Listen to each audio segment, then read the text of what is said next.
que eu poderia confiar também na carne. Se qualquer outro pensa que pode confiar na carne, eu ainda mais. Circuncidado ao 8º dia, da linhagem de Israel, da tribo de Benjamim, hebreu de hebreus, quanto à lei, fariseu, quanto ao zelo, perseguidor da igreja, quanto à justiça que há na lei, irrepreensível. Mas o que para mim era lucro, isso considerei perda, por causa de Cristo. Sim, deveras considero tudo como perda, por causa da sublimidade do conhecimento de Cristo Jesus, meu Senhor, por amor do qual perdi todas as coisas, e as considero como refúgio, para ganhar Cristo e ser achado nele. Poder sentar.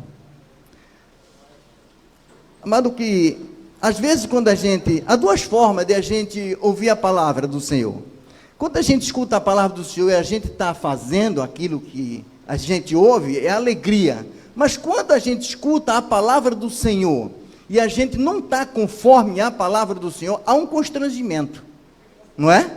A gente fica constrangido e meio ressabiado disso.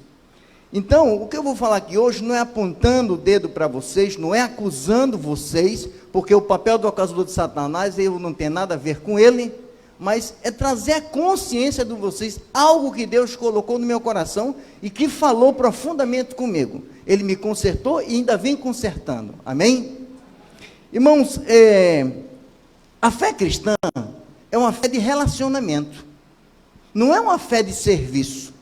O serviço é uma consequência do meu relacionamento com Deus. Só é olhar o que? Lá em Lucas 10, Marta e Maria, não é? O que acontece? Jesus chega na sua casa, o que você vai fazer? Vai fazer uma boa refeição para Jesus, vai ou não vai? Então o que vai acontecer? Marta está indo, está lá na cozinha, preocupada, fazendo as coisas, e Maria onde é que estava? Nos pés de Jesus. Então Marta, naquela agonia, abre em Lucas 10, só para mostrar alguma coisa. Ensino hoje, vamos andar um pouco na palavra de Deus. Lucas 10.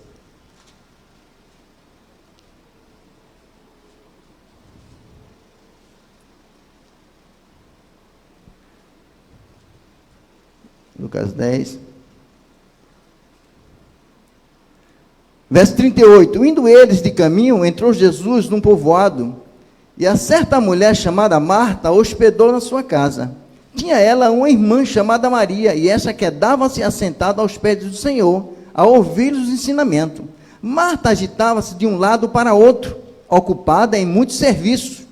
Então se aproximou de Jesus e disse: Senhor, não te importas de que minha irmã tenha deixado que eu fique servir sozinha?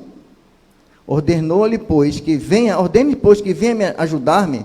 Respondeu-lhe o Senhor: Marta, Marta, andas inquieta e te preocupas com muitas coisas. Entretanto, pouco é necessário, ou mesmo uma só coisa. Maria, pois, escolheu a boa parte, e essa não lhe será tirada.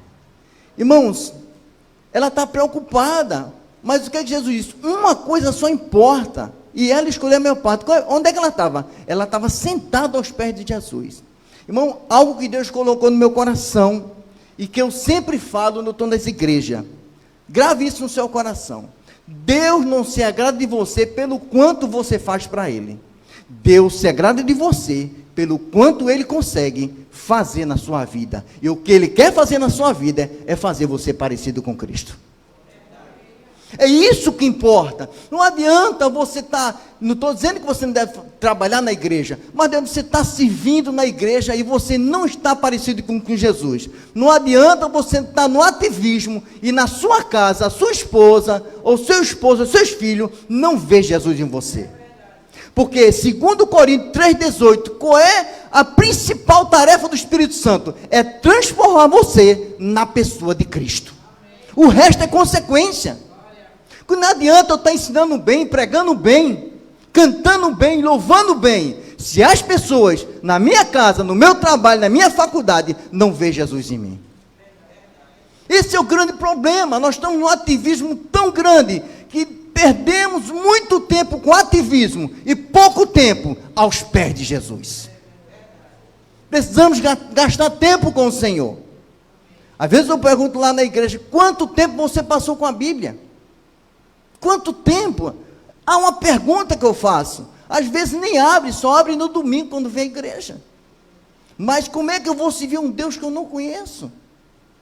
Esse é o grande problema. Minha esposa sabe, eu passava 6 horas estudando a palavra do Senhor. Hoje o médico me proibiu, porque eu entrei em uma estafa terrível. Hoje é menos, estou fazendo só 3. Irmão, precisamos de tempo com o Senhor, tempo com a palavra, tempo de oração. Não adianta estar louvando, jejuando, irmão, falando em línguas, se eu não vejo Jesus na sua vida. Esse é o grande problema. Amém? Amém sim ou amém não? Que a vez eu diga amém é como eu estou pensando, não como o pastor está falando. Então, irmão, não tenta agradar a Deus. Deixe Deus se agradar de você. Não é a tua força que é a alegria do Senhor. Amém? É a alegria do Senhor em você que é a sua força. Amém? Então, o que Paulo está falando aqui, irmão, é que quando eles conhecem a Cristo, porque, irmão, tem um problema, crer certo e crer errado. Amém? Você anda por aquilo que você crê. Porque Paulo, quando estava perseguindo a igreja, em Atos 9, ele se encontra com Cristo, ele pensava que estava fazendo certo, que estava servindo a Deus. Ou não pensava? Porque ele diz lá em Romanos, que até perseguindo a igreja, ele fez com zelo. Sem entendimento, mas com zelo. Irmão, às vezes nós estamos crendo errado, e passamos a andar nisso que nós estamos crendo. Então, quando ele se encontra com Jesus, ele pensava que estava servindo a Deus, quando na verdade ele estava perseguindo a igreja. Então, ele passou a crer certo, quando ele passou a ter esse conhecimento com Jesus. Amém? Tempo com Jesus, tempo de oração, tempo, irmão, há uma coisa que acabou ultimamente em muitos lares, sabe o que é? É o culto cristão em casa, culto nos lares. Tem que haver, amém? Tem que haver, porque a minha primeira igreja é a minha casa. É a primeira igreja. Eu como pastor, ou como líder da minha casa, eu vou ter que prestar conta da minha família. Então, a minha primeira igreja é a minha casa. Tenha tempo com sua família, irmãos. Às vezes eu fico assim, a gente passa tanto tempo às vezes na frente, nas redes sociais, às vezes na frente de uma televisão, vendo coisa que nem agrada a Deus, e não temos tempo com a palavra de Deus e com oração. Precisamos buscar Deus, irmão. O que é que Jeremias faz? Buscar minhas saídas como buscar de todo o coração. O problema é que tem área na nossa vida, irmão, que nós não estamos entregando ao Senhor. E Deus só vai entrar na área que você der para Ele. Só vai entrar na área. O diabo não entra em qualquer brecha. Você deu, não deixe lugar ao diabo. Se der, ele entra. Então, amados, precisamos de mais tempo com Deus, amém? Precisamos, às vezes a gente pensa que é o rio de Deus que tem que vir na nossa vida. Na verdade é que nós temos que entrar no rio de Deus. Lá em Ezequiel 47, o que acontece lá a partir do versículo 1? O anjo pega a mão do profeta e sai entrando no rio. E vai lá 1000 côvados, que é mais ou menos 500 metros. A água dava onde? No tornozelo. Depois ele leva mais 1000 metros. A água dava onde? No joelho. Ele está entrando aonde? No rio de Deus. Depois mais 1000 côvados, 1500 metros. Onde é que estava dando água? No lombo. Mas teve um momento que ele mede mais 1000 côvados e ele não sente mais os pés. A água começa a tomar conta dele. O que é que acontece? O que é que Deus está falando aqui? Quando você se entregar totalmente a Deus, aí sim há um controle de Deus na sua vida. Porque enquanto você está com o pé no chão, Deus não controla a sua vida. Deixe Deus controlar a sua vida. Irmão, o exercício de crente, irmão, é rendição. Quando eu me rendo, o Espírito Santo me transforma. É rendição. Não tem para onde correr. Irmão, eu tive sério problema. Eu lutei com Deus. Quando Deus me chamou para o campo missionário, eu digo, eu não quero saber de missões, Senhor. Minha esposa disse, mas eu sou missionária. Ela disse, se você não for de Deus, eu digo, e o negócio aqui é sério. É. Mas uma semana de convertido, Deus me chamou e disse, eu tenho uma grande obra contigo. E eu passei a lutar com Deus, irmão, para o campo missionário. Porque às vezes nós queremos ser o crente 3S. É salvo, sentado e satisfeito, não faz nada para ninguém. É o crente que eu queria ser. Mas era o crente que eu queria ser, irmão. Deus tem algo na sua vida Deus tem uma agenda para você, amém, irmãos? Todos nós aqui, Deus tem uma agenda. Deus tem uma agenda. Agora, quem conhece essa agenda é o Espírito Santo de Deus. Por quê? Porque ele prescruta as profundezas de Deus. Quanto mais próximo do Espírito Santo, mais você vai saber da agenda de Deus na sua vida. E eu lutei com Deus, irmão. Passei a lutar. Eu digo, não, Senhor, não quero saber negócio. Está tão bonzinho aqui, irmão. Está tão bom. Porque às vezes a gente prega para Deus. Já pregou para Deus? Já preguei.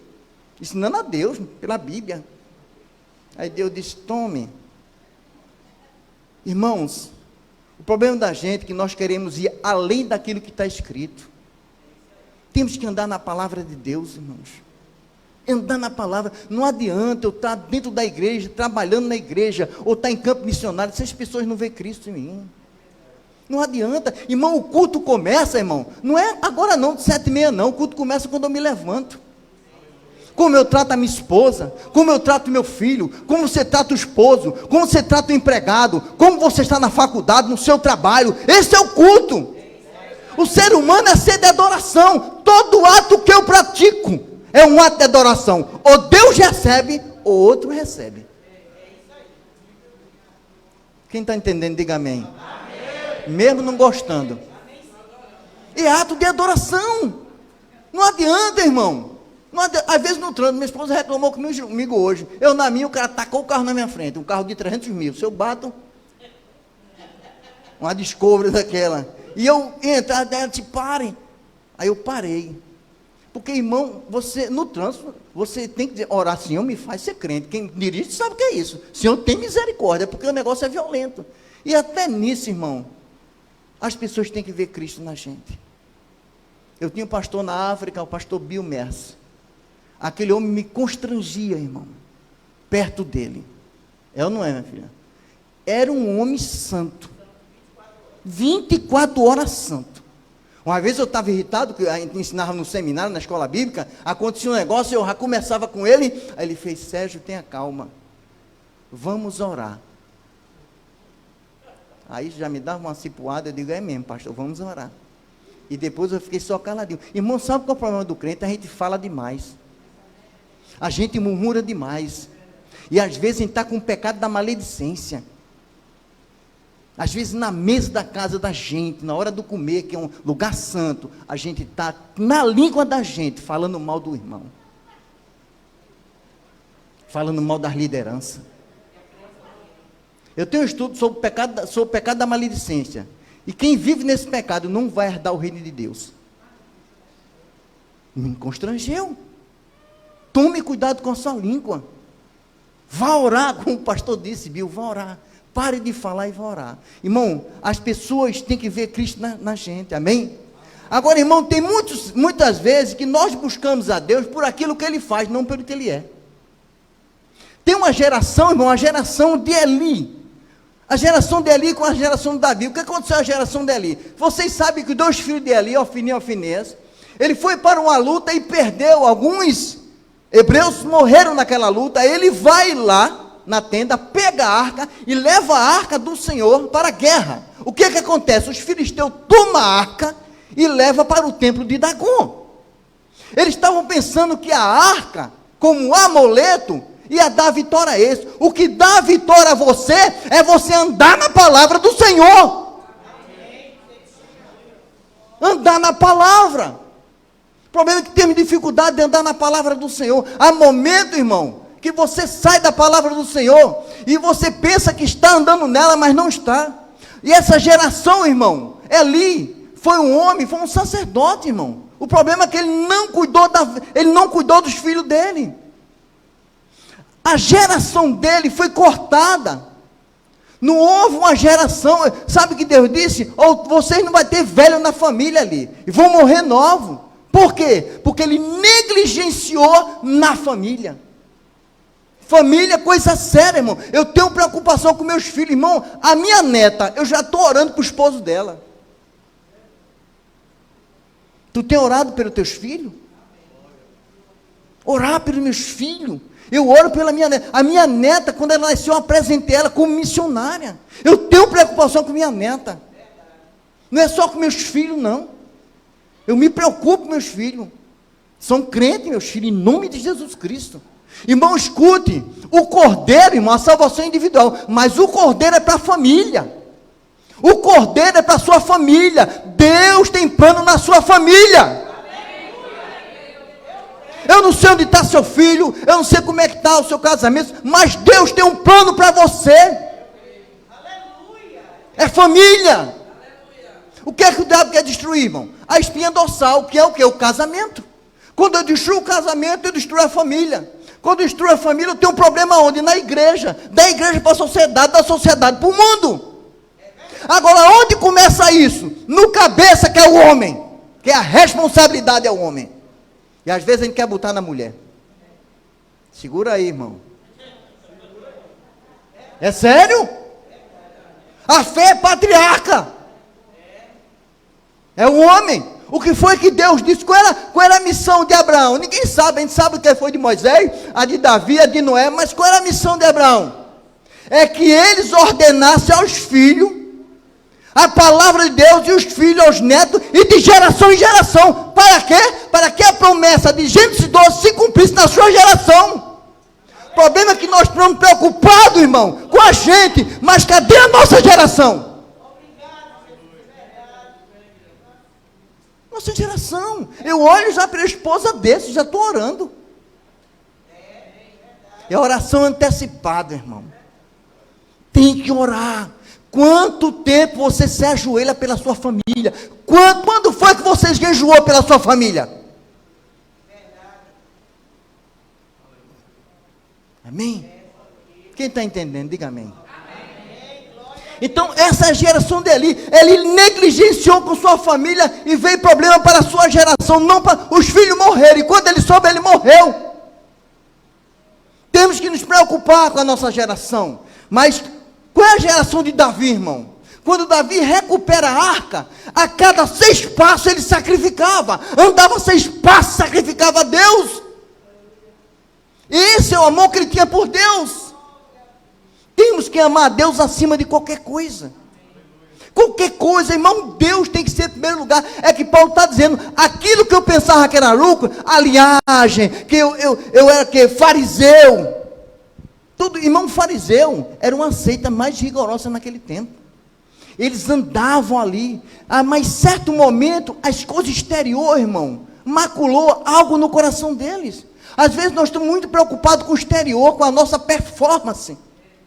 Se eu canto bem, se eu estou bem apresentado, a roupa, e Deus só olhando o coração. O que Deus está olhando é o teu coração. Não adianta eu estar pregando lindo, ensinando lindo, se o meu coração não está quebrado aos pés de Jesus. É isso que Ele quer. É isso que Ele quer. É todo você, irmão. Quando eu lutei, negócio de missões, sabe que Deus me colocou? Uma lepra. Deus me colocou 2 anos leproso. Esse lado meu eu não sinto. Porque eu lutei com Deus. Não lute com Deus. Se tem alguém aqui lutando com Deus, é melhor se render, porque você já perdeu. E quando eu me rendi, Deus transformou a minha vida. Rendição. Também estamos lutando com Deus. É uma geração, irmão, que só está buscando o que Deus pode fazer, não o que Deus é. Vai para a igreja, irmão, às vezes, pense, a gente parece que engoliu um pedinte. É o tempo todo pedindo. É brincadeira, irmão. Você acorda de manhã, nem agradece porque está vivo e respirando, mas já está pedindo. E não é grato a Deus. Você está respirando, você comeu hoje, seja grato a Deus. Irmãos, eu passei uma fase muito difícil da minha vida na África. Muitos sabem aqui que eu quase ia a óbito na África. E eu perdi 20 quilos em menos de 2 semanas, não reconheci ninguém da minha família, e eu estava vegetando. E os médicos disseram à minha esposa, eu estou esperando dar um atestado de óbito dele. Ele ainda está lá esperando com a caneta, eu estou aqui pregando a palavra do Senhor. Porque quem bate um martelo é Deus. Irmão, quem bate um martelo na tua vida não é ninguém, é Deus. É Deus que diz, é agora e vai ser agora. E ninguém bota a mão. Porque aquilo que Deus prometeu na sua vida, vai se cumprir. Precisamos andar na palavra do Senhor, irmão. Mateus capítulo 14. Quando o que acontece em Mateus 14? Jesus pega os discípulos e diz: vocês vão lá para o outro lado do lago, porque eu chego. Jesus passou o dia todinho ensinando, curando, e ele passa, sabe quantas horas orando? 7 horas orando. Se Jesus passa até 7 horas orando, imagine a nós. 7 horas orando ele passa, 7 horas. Aí o que acontece? Uma tempestade lá. E os discípulos, viu, irmão? Foram 12 escolhidos, aperreados. Tudo no maior sufoco, remando e nada. O que acontece? Onde é que Jesus vem andando sobre as águas? Você acha que os discípulos pensavam que Jesus vinha andando sobre as águas? Não. Irmão, você está com um problema e às vezes nós queremos fazer um caminho para Deus resolver o nosso problema. Deus age no teu problema da forma que Ele quiser. Ele vai resolver o seu problema. Antes do seu problema acontecer, Ele já tem a solução. Então ele vem andando sobre as águas. Aí o que acontece? Os discípulos, 12, gritam: é um fantasma. Tem crente que só vê fantasma, não vê Jesus. Na hora da prova só vê fantasma. Aí o que Jesus disse? Não tem, mas sou eu. Aí Pedro, que eu quero ser advogado de Pedro, certo? A dama mete um malho em Pedro, mas eu quero ser advogado dele. O que acontece? Pedro disse: se és tu, Senhor, manda eu ir a ti. Ó, para aí. Dentro de uma tempestade. Quem foi alto mar sabe o que é isso. Alto mar é brincadeira não, irmão. Aí Jesus disse o quê? Vem. De Gênesis a Apocalipse, não diz que o homem natural possa andar sobre as águas. Quando ele disse vem, ele criou o fato. Então Pedro coloca o pé fora da água. Aí o poder de Deus vem sobre ele. E ele passa a andar sobre? Não, sobre a palavra. Porque se Jesus não disse vem, ele não andava sobre a água. Ele andou sobre a palavra. Quem está entendendo? Então quando ele passa a andar sobre a palavra, ele está por cima das águas. Aí ele está olhando para Jesus. Olhando para Jesus. Depois ele olha para as circunstâncias. Aí o que é que ele... Senhor, tem misericórdia. O que é que faz? Jesus pega ele pelo braço. É ou não é? Escuta, ele andou 2 vezes. Andou sozinho, agora ele volta com Jesus para o barco.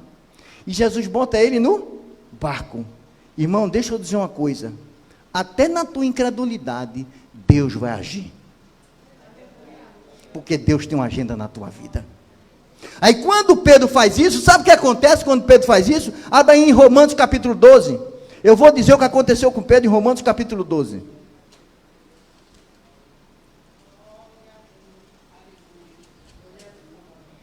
Romanos capítulo 12, verso 2. Veja o que aconteceu com Pedro. Romanos 12, 2. E não vos conformeis com esse século, mas transformais pela renovação da vossa mente, para que experimenteis qual seja a boa, agradável e perfeita vontade de... Para Pedro, ele conhecia de água, não conhecia, era pescador. Ele sabia que ele não podia andar sobre as águas. É ou não é? Mas quando Jesus disse vem, ele criou um fato. O que é verdade? O que Pedro acreditava sobre água ou o que Jesus falou?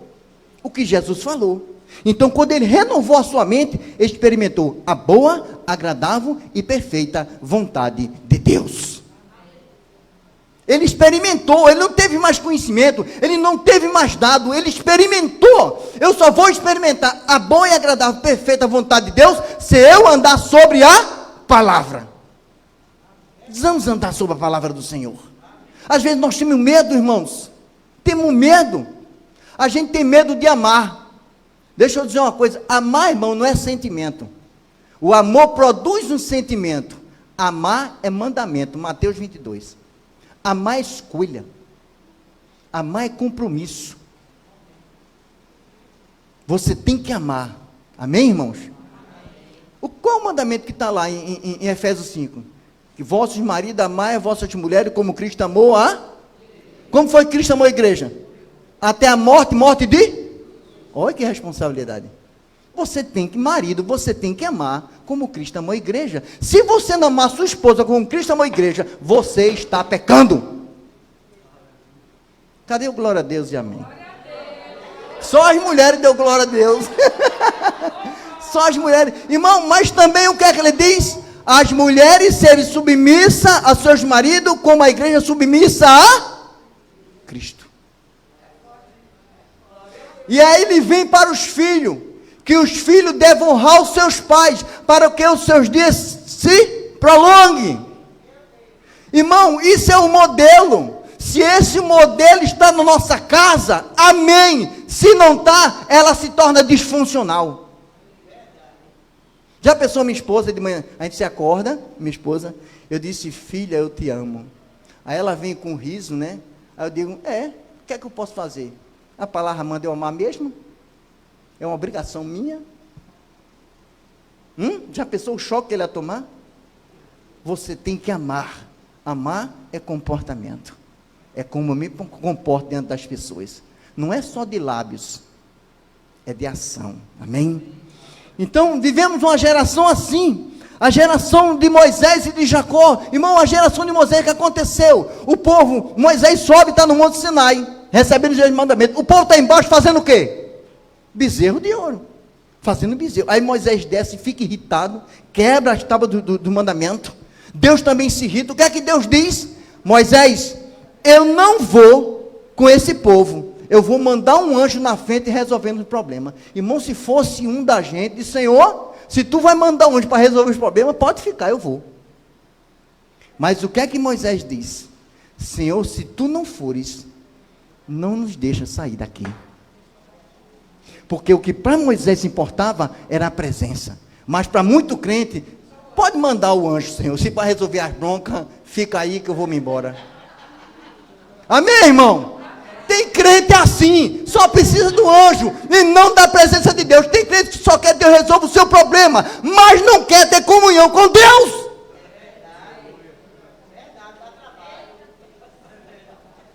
Irmão, precisamos ter as marcas de Cristo no corpo. Na África, irmão, tem um problema sério, tinha um pastor cheio de problema. Ele foi assaltado e ele não ia muito com a fachada da gente. Porque a igreja dele lá na frente, mas ia congregar na igreja do outro pastor que chamou para a gente trabalhar lá, da Assembleia de Deus, a gente foi. E ele levou uma pedrada, irmão. Abriu a cabeça dele. Foi um sofrimento, vai vendo? Foi luta. E a gente cuida dele, irmão, a gente cuidou dele. Amar é isso, irmão. Por que manda amar os inimigos? É sentimento? Não, é comportamento. É como eu me comporto com o outro, para que as pessoas vejam a Cristo em mim. E às vezes, irmão, nem o nosso irmão está vendo Cristo na gente. A gente vê o irmão necessitado. A gente sabe que ele está necessitado. A gente tem condições e não ajuda. Quem pode dizer amém? Amém, irmãos? E às vezes a gente não ajuda. Essa geração, agora tem crente que é a geração de Jacó. Jacó, quando estava lutando com o anjo, ele disse, olha, não te deixarei enquanto tu não me abençoar. Irmão, Jacó pega a fala de Deus, que antes pode ver os versículos anteriores. Deus disse que ia abençoar a vida de Jacó, porque Deus tinha plano na vida de Jacó. Tem crente que só quer a bênção, mas não quer as marcas de Cristo. Ser cristão, irmão, é pagar preço. Quando eu estava na África, e eu saí do hospital de guerra e fui para o hospital particular, e no de guerra não tinha espelho. Eu fui para o outro hospital, lá já em Maputo, na capital do Moçambique. Quando eu olho no espelho, irmão, eu olhei no espelho, eu parecia que tinha vindo do holocausto. Eu já sou feio, fiquei mais feio ainda. Eu digo, Jesus. Aí eu fui na frente do espelho. Eu fui na frente do espelho e eu disse assim, eu disse, meu irmão, eu não conseguia nem ficar de pé direito. Eu disse a Deus, Senhor, está tudo acabado. E eu disse assim, Senhor, eu deixei emprego. Eu comecei a pregar para Deus, irmão. Já pensou, às vezes a gente está pregando para Deus e não sabe. Eu digo, Senhor, eu deixei meu emprego, eu deixei minha família, deixei faculdade, eu deixei tudo e vim para cá e disse, Senhor. Sabe o que ele disse? Isso é, negue a si mesmo, tome a sua cruz e siga-me.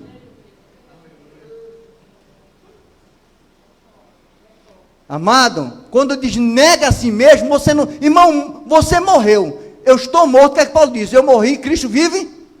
Morto tem escolha? Então pronto, você está morto. Acabou-se. Você não escolhe mais nada. Você tem um Senhor. É Ele que diz agora o que você faz.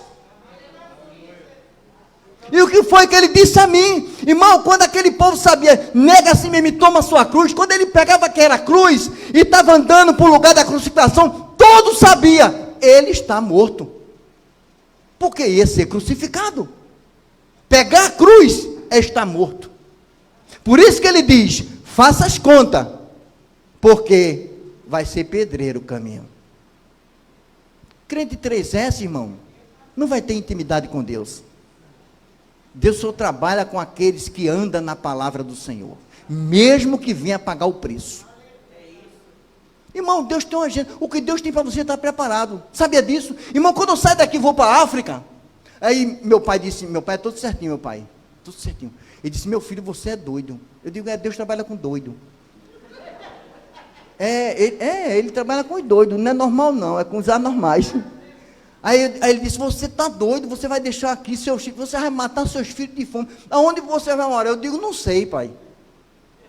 Não sei. Vai comer o quê? Eu digo, também não sei, meu pai. Eu só dizia, Deus proverá. Essa é a minha fé. Eu andava nisso, porque eu tinha um chamado e uma promessa. Eu não via, mas Deus via. Deus sabia de tudo. Eu apenas, pai, eu disse, Deus, eu estou andando naquilo que tu falasse. Eu estou andando na tua promessa. E quando eu chego na África do Sul, com minha mulher, os 2 filhos, 10 malas, 5 de livro, que eu trabalho com educação, tanto secular como teológica, e um bocado de brebote que a mulher levou. 10 malas, brebote, um bocado de coisa, panela e não sei o que, faqueiro. Eu parecia um burro de carga. Eu e Tiago, e Felipe. E ela só dando ordem. Aí, é porque ela é a parte da inteligência, eu sou a parte da força, né? Ela manda, eu obedeço. Porque eu sou o cabeça, diz que a mulher é o pescoço, né? Manobra direitinho, se souber. Mas se Deus está agindo, amém, irmão? Aí quando eu chego lá, sabe o que acontece, irmão? O angolano para com a placa na frente. Eu não me esqueço mais, custódio. Aí tinha lá, Família Santana. Família Santana, eu digo sim.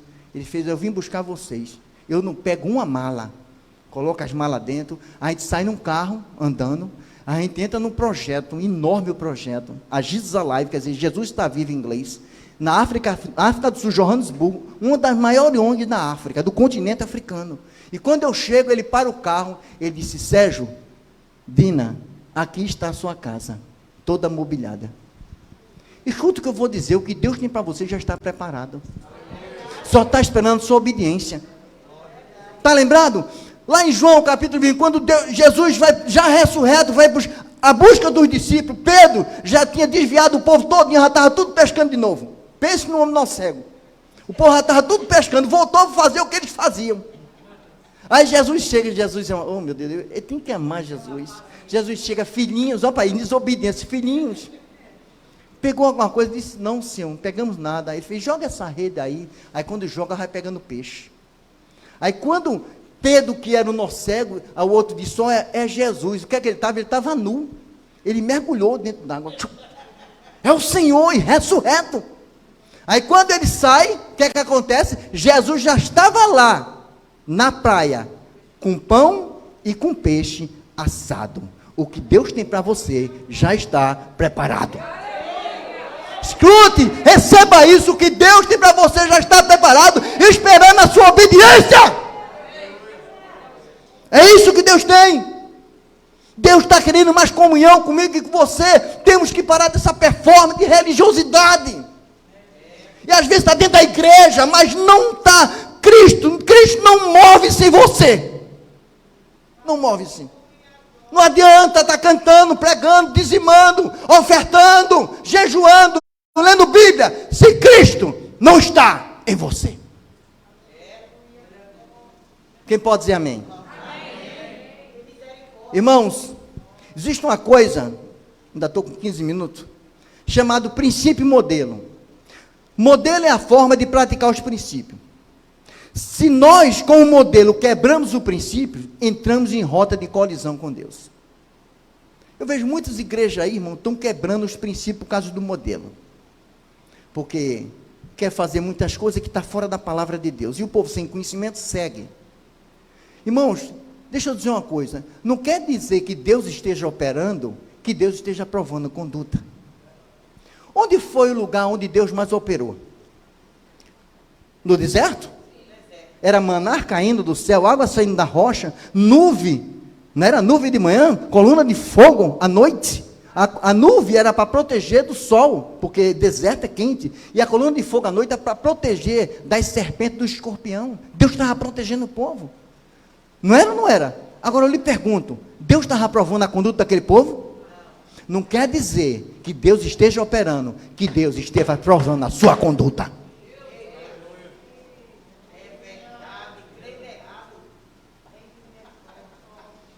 Vou dar um exemplo de Moisés. Moisés, Deus chega, o povo começa a murmurar contra Moisés, já com sede. Começa a murmurar com Moisés, murmurando. Aí Moisés vai para Deus, o que é que eu faço? Ele diz, pega a tua vara e bate na rocha. Então ele vai, pega a vara e bate na rocha. Saiu água ou não saiu? O povo matou a sede ou não matou? Na segunda vez, ele vai, mais uma vez o povo murmurando, que o povo gosta de murmurar. Aí começa a murmurar, aí ele vai falar com Deus e diz, agora Moisés, fala a rocha. Porque aquela rocha, na tipologia bíblica, simbolizava Jesus. E Jesus só pode ser crucificado uma vez, quando ele bateu com o madeiro, que era o cajado dele, amém? Tipificava Jesus. A outra ele só podia falar. O que foi que ele fez? Ele falou, ele bateu de novo. Eu lhe pergunto, saiu água ou não saiu? Saiu, mas Deus não estava aprovando a conduta de Moisés, tanto é que ele não entrou na terra prometida. Não quer dizer que Deus esteja operando, que ele esteja aprovando a sua conduta. O grande problema do crente é falta de conhecimento da palavra do Senhor. Então passamos a crer errado e andar do que cremos errado. Passamos a ser Paulo antes de se encontrar com Cristo, crendo errado. Amém, irmãos? Nós nascemos, para quê? Para que você nasceu para quê, irmão? Para que você nasceu? Lá em Atos 17, 26 a 27, você nasceu, sabe o que é que diz lá? Atos 17, 26 e 27, está aqui. De um só fez toda a raça humana para habitar sobre toda a face da terra, havendo fixado os tempos previamente, estabelecido os limites da sua habitação, para buscarem a... Então você nasceu para buscar a Deus. Esse é o motivo de você estar aqui existindo, buscar a Deus. Agora, a forma que você está buscando, tem que ser com uma intensidade maior do que você está tendo agora. Temos que buscar a Deus de todo coração. O padrão é buscar, mas a intensidade é de todo o coração. Irmãos, sabe o que está destruindo muitos crentes? São as distrações. Vou falar sobre isso, que Deus falou comigo, eu apanhei, vocês vão apanhar também. Êxodo capítulo 5. Quando Moisés diz a Faraó, olha, Deus está mandando até o povo para ir para o deserto para adorar. O que foi que Moisés disse? O que foi que Faraó disse? Faraó disse, o quê? Esse povo está com tempo de adoração, eu vou dar mais palha para ele. Aí tome palha para fazer mais tijolo. Foi ou não foi? Porque na tipologia bíblica, Faraó tipifica Satanás. Irmão, Satanás vai fazer muitas coisas para distrair você. Eu estava dizendo lá na igreja, eu digo, pastor, hoje eu não tive tempo de ler a palavra. Eu digo, me dá teu celular aqui para ver o teu histórico das redes sociais. Às vezes, irmão, nós passamos tanto tempo na rede social e pouco tempo com Deus. Analise isso. Quanto tempo no Zap, quanto tempo no Face e andando dentro das redes sociais. Eu não estou dizendo quem trabalha com essas coisas. Mas depois do seu trabalho, onde é que você gasta a maior parte do seu tempo? É aí, onde está o teu tesouro? Aí está o teu coração. Quanto tempo você tem com Deus? Distração. Às vezes está se distraindo.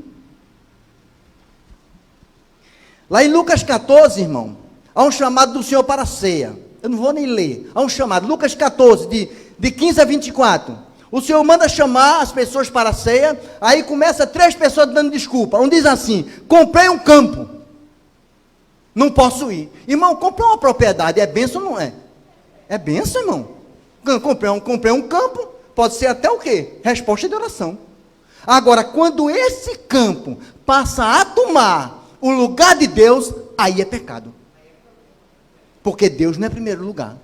Aí o outro disse, comprei 5 juntas de boi. Olha, comprou 5, porque os bois antigamente eram os tratores de hoje. Comprei 5 juntas de boi. Vai aumentar a produção ou não vai? Vai aumentar a produção. Vai entrar mais dinheiro ou não vai? Agora, quando essa junta de boi toma o lugar de Deus, você está em pecado. Aí o terceiro, o que é que ele diz? Desculpa, casei-me. Essa que é mais bênção. Casamento é de Deus, irmão, amém?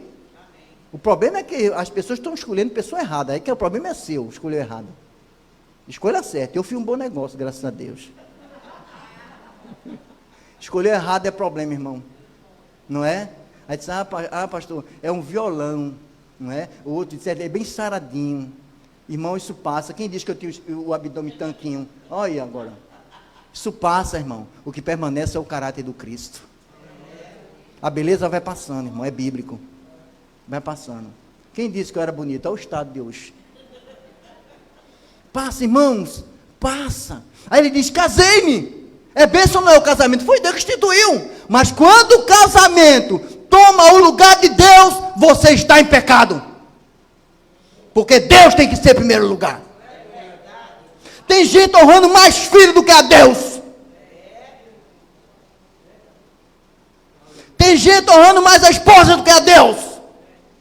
Tem esposa honrando mais o marido do que a Deus. Deus tem que ser primeiro lugar. Se ele não for o primeiro lugar, ele não quer a sua adoração. A adoração é de todo o coração.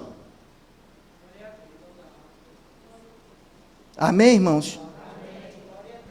Eu vou terminar aqui por cada hora em Gênesis capítulo 9. Irmãos, às vezes, irmãos, acontece coisa na vida da gente que a gente não percebe. Noé, foi um exemplo ou não foi? Foi um homem que sobrou um exemplo da geração, foi ou não foi? Gênesis capítulo 9, a partir do 20. O que é que acontece? Ele planta uma vinha. Naquele momento, irmão, depois do dilúvio, a terra estava ótima para plantar. Ele planta uma vinha. Aí o que é que acontece? Ele vai e faz a colheita. Então toda vez, irmão, que faz a colheita, o que é que acontece? Festa, é ou não é? Até os pagãos faziam festa aos seus ídolos. Por quê? Houve uma colheita, houve uma produção. Então Noé colhe da vinha. O problema é que ele colhe da vinha e ele vai e faz o vinho e toma o vinho. Ele se embriagou com o fruto do seu trabalho. Tem muita gente, tem muito crente se embriagando com a bênção que Deus lhe deu. Horas e horas, nos joelhos, pedindo um emprego. Aí Deus dá emprego. Daqui a pouco o emprego toma o lugar do Senhor. Tem muito crente se embriagando com as bênçãos que Deus lhe deu. Ora por relacionamento. Quer um relacionamento. E esse relacionamento agora está levando você para uma vida imoral. Ora para uma faculdade, Deus coloca você na faculdade. Na faculdade você se desvia. Cuidado, tem muito crente se embriagando com as bênçãos que Deus deu. Noé se embriagou com o fruto do trabalho dele. Muito crente se embriagando com o fruto do trabalho, do seu trabalho. Muita gente. Quando Deus dá um emprego, perde o foco. Eu não perco meu foco de missões por nada, irmão. Por nada. Eu tenho isso focado. Embora que eu morra, o foco é esse. Tome cuidado, que você pode estar se embriagando com a bênção que Deus lhe deu. Noé se embriagou com a bênção que lhe deu. Porque bênção, irmão, embriaguez, não é só literalmente física, não. Lá em Lucas 21 diz assim: guardai-vos que os vossos corações não sejam encontrados carregados de embriaguez por ocasião da vinda do Senhor. Tem muito crente embriagado com as bênçãos de Deus. Cadê o amém? Amados, temos que tomar cuidado com as distrações. Eu acredito que nós podemos melhorar, amém? Isso foi uma palavra que Deus falou comigo, e Ele tocou muito no meu coração. Deus falou muito comigo, irmão. A minha primeira Bíblia foi minha esposa que deu, a primeira Bíblia. Assim que me converti, aí a gente começou a namorar, ela ganhou a alma para Jesus e a carcaça para ela, e começamos a namorar. Irmão, eu não chamo aquilo de namoro, porque era um culto. Chegava do trabalho, o caderninho, uma Bíblia que ela deu, e um caderninho de louvor. Eu não louvo, né? Eu louvo, eu não canto. Se eu cantar, eu desvio a igreja. E, meu irmão, na hora do namoro, era um beijo e tome Bíblia. Beijo e Bíblia. Eu digo, eu vou acabar esse negócio. Porque só sai Bíblia aqui, se não se namora mais. Mas eu dou graças a Deus por isso. Quando eu ganhei a minha Bíblia, a primeira Bíblia minha, eu li ela em menos de um ano. Tem crente que tem 10 anos de crente e nunca leu a Bíblia toda. Eu estou falando ler, não estudar. Ler. Irmão, se eu vou orientar começando o ano. Se você ler 4 versículos por dia, em um ano você lê a Bíblia. Se você ler 8, em 6 meses você lê a Bíblia. Quem pode dizer amém? Capítulo. Não é versículo, não é capítulo. Se você ler 4 capítulos, irmão, em um dia, no final do ano você leu toda a Bíblia. Mas às vezes, irmão, a gente nem tem tempo para isso, irmão. A gente às vezes passa quantas horas no Facebook ou no Zap? Quantas horas? Quantas horas na frente da televisão? E não tem tempo para Deus. Precisamos buscar a Deus de todo o coração. Eu acredito que a gente pode melhorar. Irmãos, o único algo que Deus fala do Velho Testamento, que Ele fala no Novo, que Ele tem saudade, sabe o que é? O tabernáculo de Davi. Ele disse que Ele está falando no tabernáculo, em Atos 16, 15, 16, reedificarei o tabernáculo de Davi, que está caído. Porque se você for olhar, o templo de Salomão foi suntuoso, tanto é que os artífices eram cheios do Espírito Santo, para fazer o templo de Salomão. Depois o templo, irmão, o templo de Salomão foi a coisa mais linda, o de Herodes nem se fala. Mas sabe o que é que Deus está falando aqui? A única coisa que Ele fala no Novo Testamento, que Ele tem saudade lá do Velho Testamento, é o tabernáculo de Davi. O que era o tabernáculo de Davi? Era uma tenda, chão batido, não tinha bombilino, mas a arca do Senhor estava ali. E sabe o que acontecia? O povo não ia para lá para pedir, não. O povo ia para lá para dizer: o Senhor é bom e a sua misericórdia dura para sempre. O Senhor é bom e sua misericórdia dura para sempre. Não era pedir nada a Deus, não era para pedir, mas para buscar a presença de Deus. É isso que Deus está sentindo falta. Irmão, eu creio, irmão, que vai chegar um momento na vida da gente, muitos crentes, que o problema da gente, irmão, não é bons pregadores, tudo não tem mais. O problema da gente é fome. A gente precisa de ter fome da palavra de Deus. Amós 8:11. Olha o que diz Amós 8:11. Eu quero que vai chegar isso aqui. Eis que vem dias, diz o Senhor Deus, em que enviarei fome sobre a terra, não de pão, nem sede de água, mas de ouvir as palavras do Senhor. Precisamos de mais fome da palavra de Deus. Não adianta, irmãos, estamos dentro da igreja, se as pessoas não veem Cristo na gente. E você só vai se parecer com Cristo, quando você se render ao Espírito Santo de Deus. Rendição, existe quem tem rendição. Não adianta, irmãos. Às vezes eu fico triste. O irmão entra, o outro diz: misericórdia, lá vem fulano. Que é isso? Cadê Jesus? Cadê a graça? Cadê a misericórdia? Irmão, quando Jesus sai lavando os pés do discípulo, o que é que acontece? Lavou o pé de João, lavou o pé de Pedro, aí quando chegou em Judas, olhou para Judas e disse: tu não, compadre, tu me traiu. Aí foi para o de André. Foi assim? Não. Ele lavou os pés de Judas ou não lavou? Lavou, irmão. Graça é isso. É você dar ao outro que ele não merece. Isso é amar. É um amor só de boca. É o que ele diz. É o que Isaías falou há 700 anos de Jesus. Vocês me louvam com os lábios, mas o coração está longe de mim. Não adianta estar louvando se o coração está longe de Deus. Louvando é toda forma, pregando, ensinando, não é só cantando. Não adianta. Nós precisamos voltar, irmão, ao primeiro amor. Deus falou comigo: você precisa voltar ao primeiro amor. Há de 30, quase 40 anos lá atrás. Volte, porque eu estou sentindo falta de você. Deus é um Deus de relacionamento, não é de serviço. Um serviço é a consequência do meu relacionamento com o meu Pai. Que Deus abençoe a igreja.